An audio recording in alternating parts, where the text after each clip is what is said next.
প্রথমেই বলি যে কথাগুলো বলবো কেউ পলিটিক্যালি নেবেন না, কোনো পলিটিক্যাল মেসেজ দেওয়া কিন্তু আমার পারপাস নয়।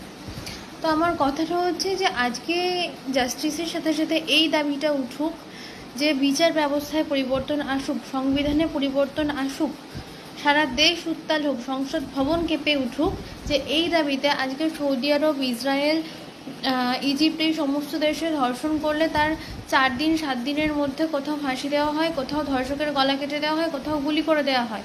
আজ ভারতবর্ষে জাস্টিস পেতে কেন এত সময় লাগবে? সেটা দিল্লি হোক বা পশ্চিমবঙ্গ, এত সময় কেন লাগবে? পরিবর্তন আসুক সংবিধানে, বিচার তাড়াতাড়ি হোক।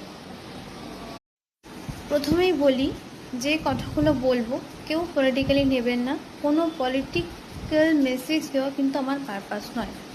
তো আমার কথাটা হচ্ছে যে আজকে জাস্টিসের সাথে সাথে এই দাবিটা উঠুক যে